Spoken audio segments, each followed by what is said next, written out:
welcome back to my channel. Okay, so today's video I'm gonna talk about emotional dysregulation. Okay, dalam bahasa Melayu. Okay, I have to check it out, that thing. I hope you can hear me because it's raining, like heavy rain right now. So yeah, emotional dysregulation. Apa tu emotional dysregulation? You know that dalam bahasa Melayu macam emosi yang tidak menentu lah. Okay, apa definition of this emotional dysregulation?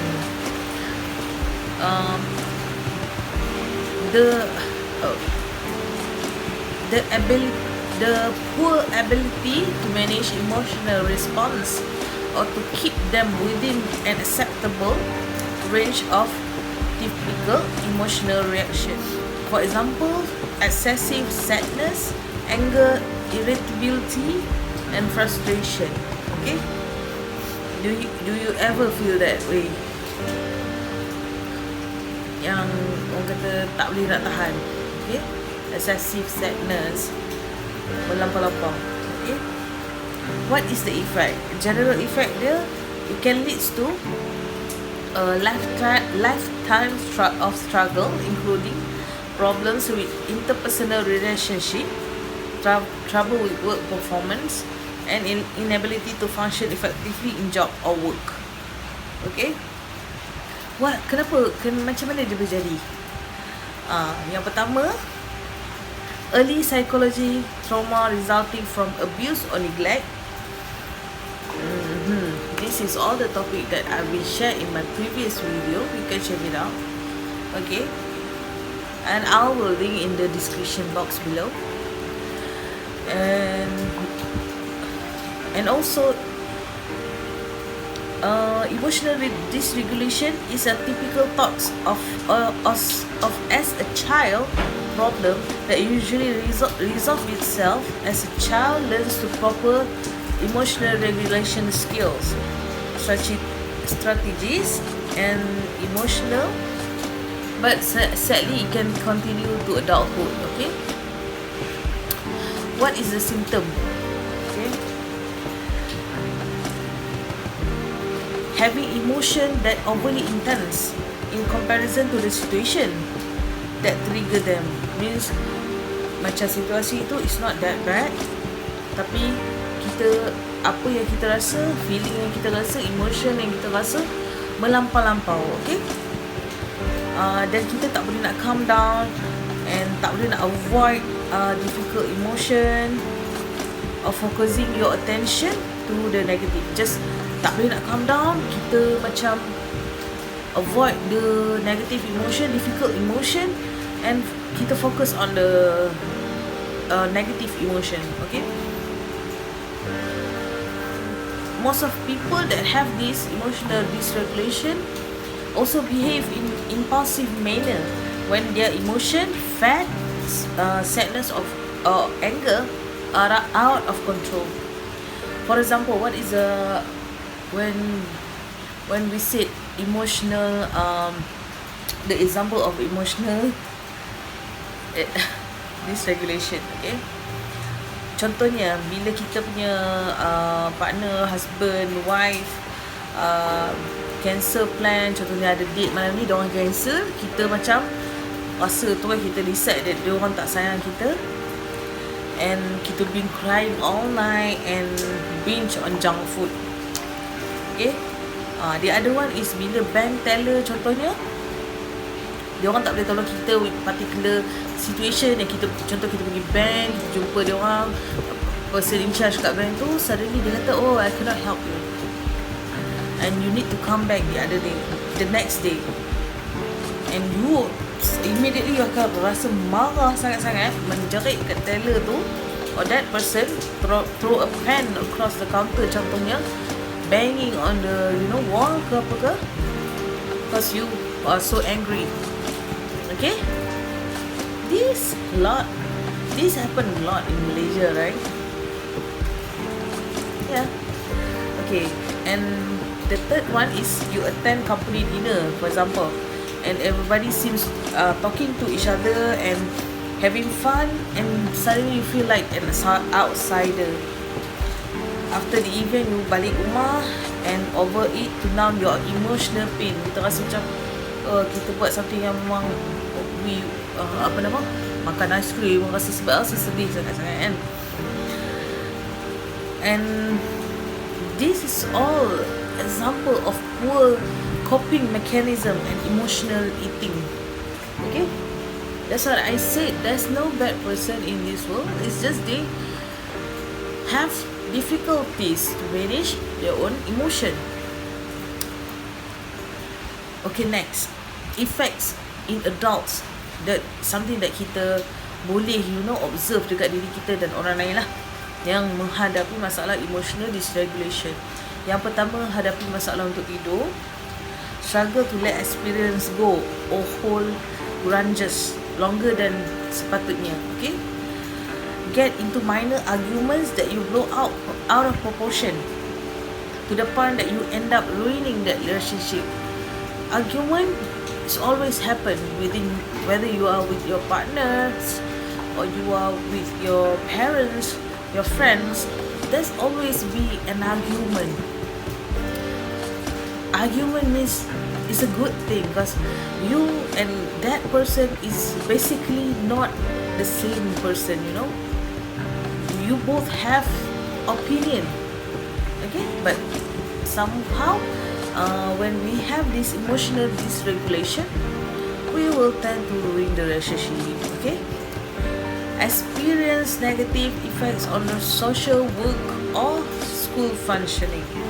Okay, like I said just now, you don't feel like belong. Okay, develop a mental disorder later in life because poor ability to regulate emotion. For example, depression. Because you cannot. Okay, depression happen when you cannot manage your emotion. Things that you're supposed to let go, you hold it in you. Okay. Engage in self-harm and other disordered behavior such as restrictive eating, habits of binge eating. Have trouble resolving conflict. Okay,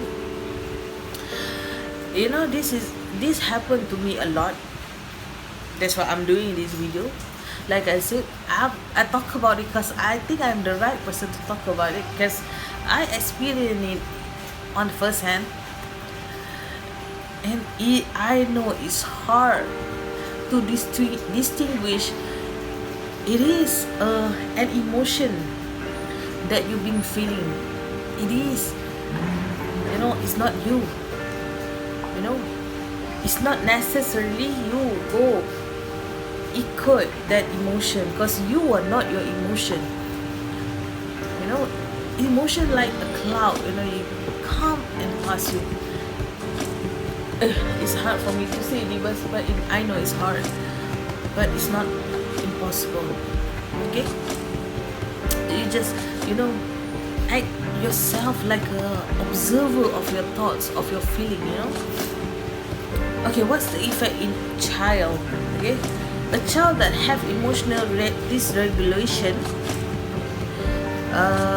might experience the following outcome: the tendency to be defiant,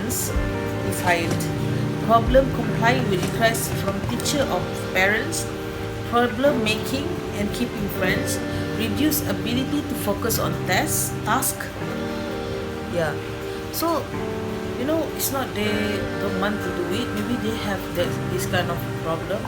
Maybe you can talk to them and know about this, rather than you are scolding them, So I've been telling about the cause, the effect, what is the symptoms, and now what can we do if we want to manage this emotional dysregulation. Okay, the first one is DBT. What is DBT? DBT, known as dialectical behavior therapy. In general, this therapy involves involves improving mindfulness, validation your emotion, and engaging in healthy habits. It also teaches the skill needed to regulate your emotion. Okay, DBT basically mindfulness. Mindfulness means alert. Aware of your, like I said just now, aware that you're having thoughts. Through DBT, you learn to focus the present moments. That's what I said. Present moment. How to become aware of your thoughts. Like I said, thoughts. Feeling is one of thoughts. One kind of thoughts. Okay. Feelings, behaviors, and how to deal with the stressful situation. DBT argue that there is 3 states of mind, which is reasonable mind, which is logical and rational. Emotional mind, it refers to your mood and sensation. And wise mind, which is the combination of both reasonable and emotional mind. DBT also showing that you can see situation as shades of grey, rather than black and white. In other words, combining your mind, emotional mind, and logic mind. Yeah, like I say, it's not black and white. This is not. It's not just black and white. It's not just bad and good. It's easy for me to say this because I'm still learning on this. I'm still learning not to hate people that hurt me. But I think we can do this. So if you want to do DBT at home, because sometimes seeing a therapy might cost you some fortune. So you can do DBT at home. And what can you do? If you want to do DBT at home, what can you do? Okay. First one is, if you just experience a stressful situation or crisis and want to try DBT, journal. Pull out your journal. Ambil journal tu and answer this kind of question. Apa event yang buat kita stress? Jawab soalan. And the second one, what do you think about the situation? Write down 3 main thoughts. Okay, thoughts macam contohnya kita rasa macam contohnya tadi macam partner kita tak boleh nak dia batalkan kita punya date, kita dah rasa marah. So event yang cause you distress is your date cancelled. Okay, the night dinner date, cancel. So what do you think about the situation? If the date cancel, what do you think? What is the thoughts? Okay, my partner didn't care about me. First, the second one is my partner purposely cancel this. And the third one is maybe she's having they're having affair. My partner having affair, cheating on me. So how did, and the third question you gotta ask yourself and you gotta answer in your journal, how did these thoughts make you feel? Write down any physical symptoms, things that you like. Did you like crying or feeling or like being upset? And the fourth one is, what was the consequences of the thoughts you had? Okay? Do you feel like you're gonna get angry, you're gonna give your partner silent treatment, or you wanna talk to them, or you feel angry? Okay?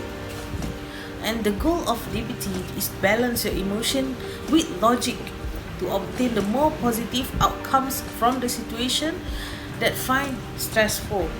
Okay?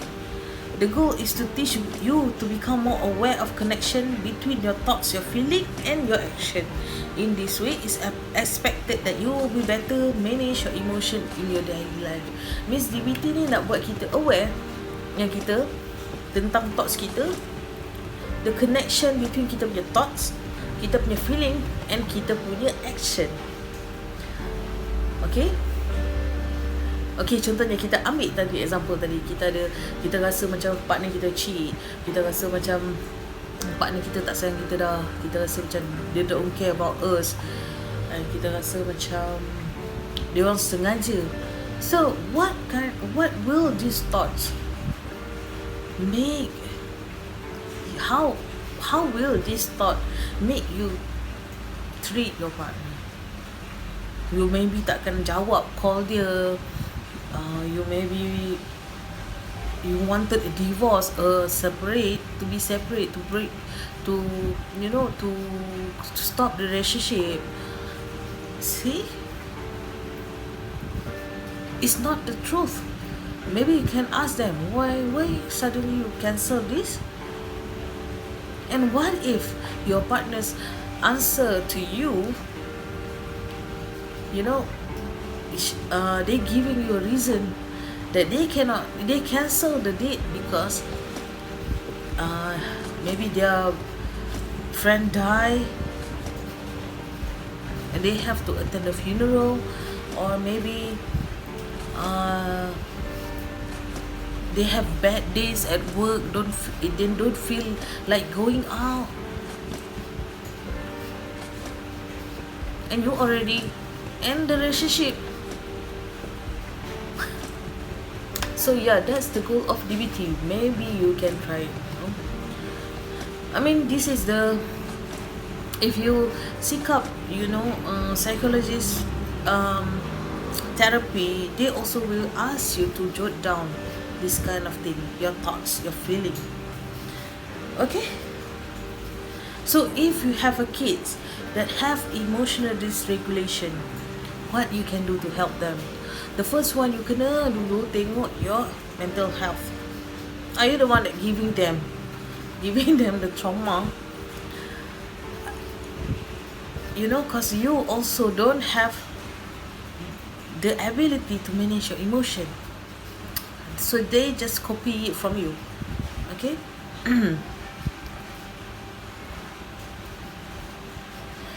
And you can be their help and comfort when needed. When this time happen, you tell them.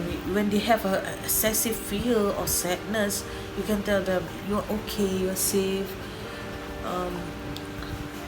That is just an emotion, it will pass. Okay. And you can recognize, and you can model the desired behavior yourself that you want them to adopt. If you want them to adopt, like I say, we are the role model of our kids. Don't say it's your child behave that way is from their peer. They know us first before their peer. Okay. Maybe you can model them, how to manage. You can learn all this. You can teach yourself this, and recognize their triggers from your child behavior and have a backup plan. For example, your kids is throwing tantrum at the supermarket because they want to buy shoes, but you don't have budget yet, so maybe you can buy them and bring home rather than taking them to the store. It's not like you don't love them that way, it's just avoid them for that situation. Okay.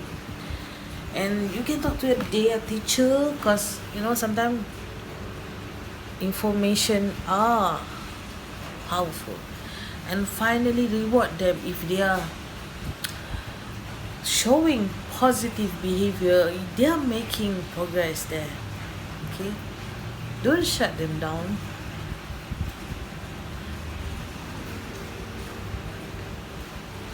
So all the um, reference from the verywellmind.com. Okay, you can look it up. I will put the reference in my description down below. So yeah, if you have any further question, you can ask me in the comment section.